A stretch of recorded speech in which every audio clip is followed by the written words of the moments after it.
Now we are having nephron or uriniferous tubule. Nephron याद रखना, nephron पहले कभी नहीं हुआ, और यूरिनीफेरस ट्यूब्यूल। बहुत सारे बच्चे यहाँ पे कंफ्यूज हो जाते हैं, नेफ्रॉन को वो न्यूरॉन समझ लेते हैं, तो ये नेफ्रॉन है। नेफ्रॉन को ही दूसरा नाम यूरिनीफेरस ट्यूब्यूल। ओके, चलिए। Structural and functional unit of kidney is nephron. अब अगर मैंने कहा कि हमारे पास किडनी यूरिन फॉर्मेशन करता है, तो हमने क्वेश्चन किया किडनी में कौन। हमने क्वेश्चन किया क्या हमारे घर में खाना बनता है? बोले यस सर। मैंने कहा कहाँ बनता है? किचन। वैसे ही किडनी यूरिन तैयार करता है? Yes sir. किडनी में कहाँ पे? Answer is nephron. किडनी में यूरिन कहाँ बनेगा? नेफ्रॉन। और एक किडनी में 1 मिलियन नेफ्रॉन होते हैं। 1 किडनी शोज 1 मिलियन नेफ्रॉन। तो बेटा नेफ्रॉन जो है structural and functional unit of kidney, और एक नेफ्रॉन में 2 मेन भाग होते हैं। पहला है Malpighian body and the second one renal tubule. Nephron में 2 भाग, माल्फिजियन बॉडी और रीनल ट्यूब्यूल। माल्फिजियन बॉडी में 2 भाग, बाउमन्स कैप्सूल, डॉक्टर बाउमन ने डिस्कवर किया था, बाउमन्स कैप्सूल और ग्लोमेरुलस। रीनल ट्यूब्यूल 3 भाग, पीसीटी, शॉर्ट में PCT, proximal convoluted tubule, Henle's loop, doctor Henle ने डिस्कवर किया था, हेनलेज लूप, और डीसीटी, डिस्टल कन्वोल्यूटेड ट्यूब्यूल। तो नेफ्रॉन क्या कहा मैंने? Structural and functional unit of kidney is nephron. एक किडनी में 10 लाख नेफ्रॉन यानी 1 मिलियन नेफ्रॉन। नेफ्रॉन 2 भागों में डिवाइडेड है, Malpighian body, renal tubule. Malpighian body में 2 भाग, Bowman's capsule, glomerulus. Renal tubule में 3, PCT, proximal convoluted tubule, Henle's loop, और DCT, distal convoluted tubule.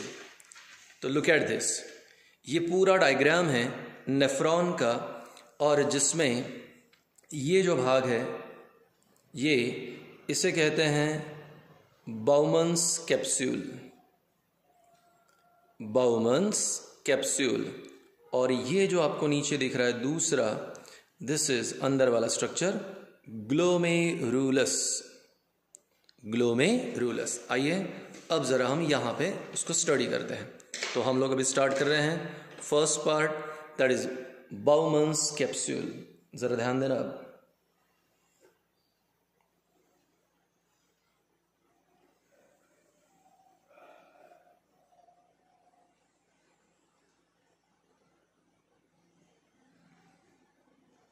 Look at this, I hope आपको दिख रहा है। मैं थोड़ा डार्क कर देता हूं। द कप लाइक स्ट्रक्चर आपको दिख रहा है ना? The cup like structure that we have here, the cup like structure present in nephron is called as Bowman's cup और बाउमेंस कैप्सूल। अब ये जो बाउमेंस कप है या बाउमेंस कैप्सूल है, यहाँ पर 2 लेयर होती हैं, एक बाहर की तरफ, एक अंदर की तरफ। बाहर वाली आउटर लेयर को कहते हैं पैराइटल लेयर, और जो अंदर वाली लेयर है इसे कहते हैं विसरल लेयर। रिपीट करेंगे, माल्फिजियन बॉडी में एक कप है, उस कप को कहते हैं बाउमेंस कैप्सूल। बाउमेंस कैप्सूल में 2 layer, outer inner, outer parietal layer, inner visceral layer, ठीक है। और अब यहाँ पे विसरल लेयर के अंदर छोटे छोटे अपर्चर्स होते हैं, पोर्स होते हैं। इन अपर्चर्स और पोर्स का काम होता है फिल्ट्रेशन में मदद करना। तो इनर विसरल लेयर जो स्क्वैमस एपिथेलियल टिश्यू से बना है, यहाँ पे पोर्स है, और मैंने कहा कि पोर्स का काम है फिल्ट्रेशन में मदद करना। बाउमेंस कैप्सूल के नीचे वाला narrower part neck. So cup like structure of nephron is Bowman's cup और capsule. Outer parietal layer, inner visceral layer. Visceral layer के अंदर पोर्स जो फिल्ट्रेशन में मदद करेंगे।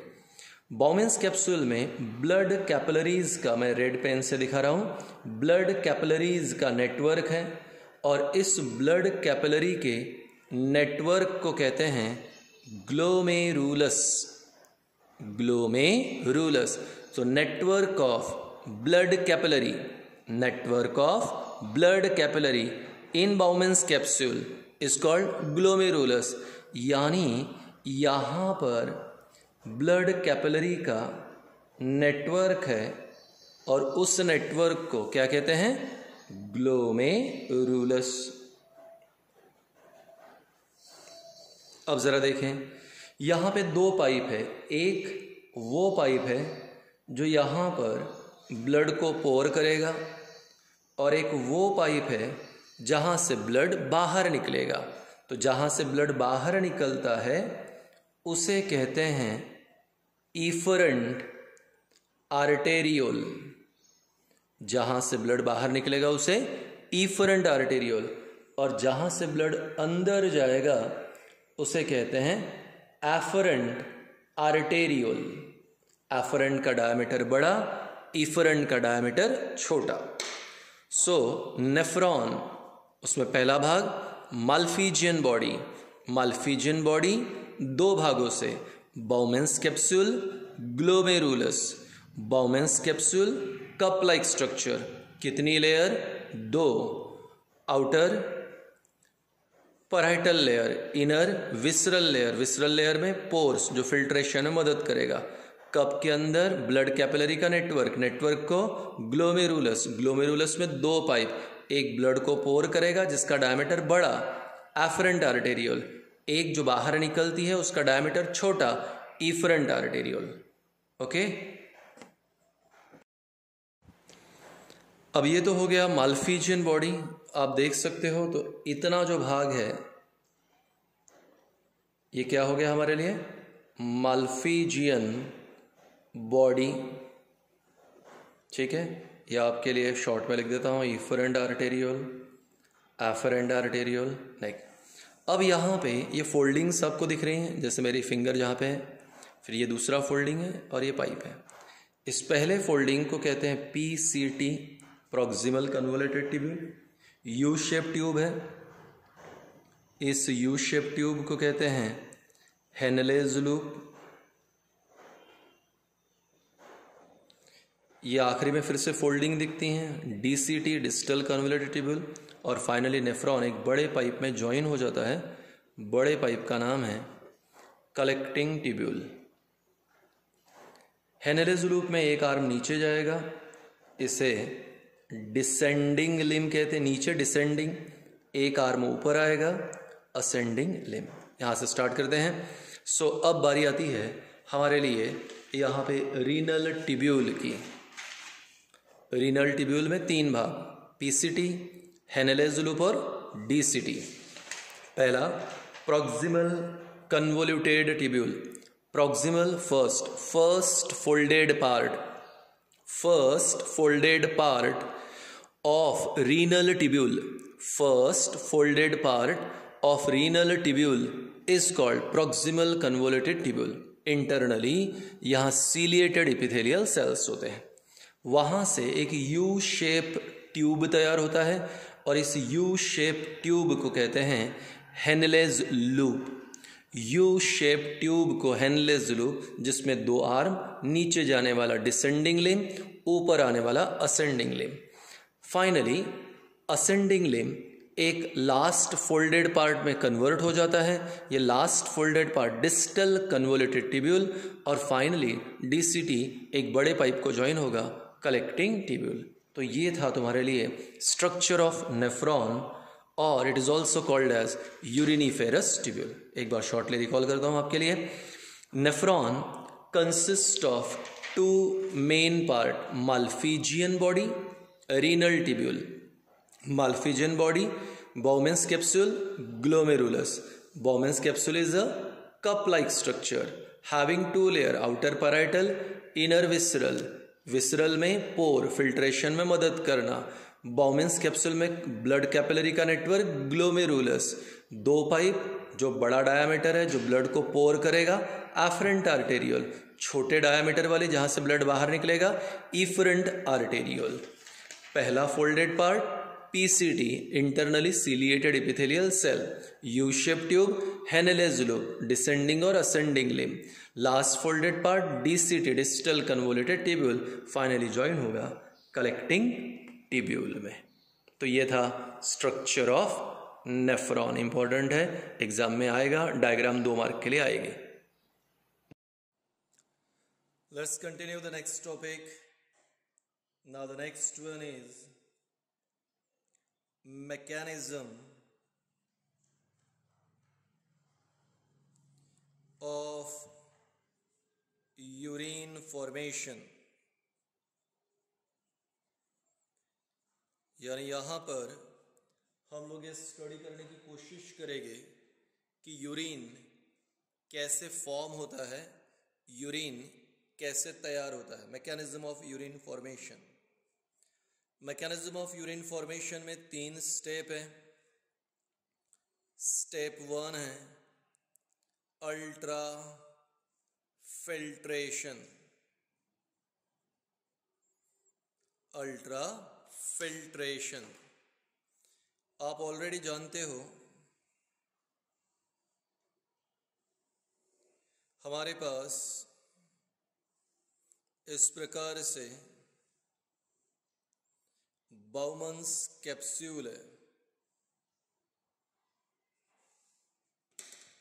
अब इस बाउमन्स कैप्सूल के इनर लेयर में अपर्चर्स हैं। ये अपर्चर मैंने कहा था फिल्ट्रेशन में मदद करेगी। बाउमन्स कैप्सूल में यहाँ ब्लड कैपिलरीज का नेटवर्क है। ब्लड कैपिलरी के इस नेटवर्क को ग्लोमेरुलस कहते हैं। So here it is glomerulus, sorry this is glomerulus. 2 pipe, एक जिसका डायमीटर बड़ा है, आपको पता है एफरेंट आर्टेरियल, और ये वाला जो पाइप है जिसका डायमीटर छोटा है, this is efferent arteriole. So Bowman's capsule, Bowman's capsule में ब्लड कैपिलरी का network, this is the network. इस नेटवर्क को ग्लोमेरुलस, जो पाइप ब्लड को पोर करेगा उसे हम लोग कहते हैं एफरेंट आर्टेरियल, जहां से ब्लड बाहर निकलेगा उसे इफरेंट आर्टेरियल। अब मैं छोटा सा 9th स्टैंडर्ड का फिजिक्स का एक कंसेप्ट बताता हूँ। Pressure is inversely proportional to area, मतलब एरिया ज़्यादा तो प्रेशर कम। इमेजिन करो ऐसा पाइप है और पाइप से पानी निकल रहा है, आप अपने आंगन में पानी मार रहे हो, मैंने कहा पानी दूर तक मारो, ठीक है, तो आपने अपना थंब लिया और पाइप पे ऐसा रख दिया लाइक दिस। तो बताओ डायमीटर कम किया या छोटा, कम किया या ज़्यादा?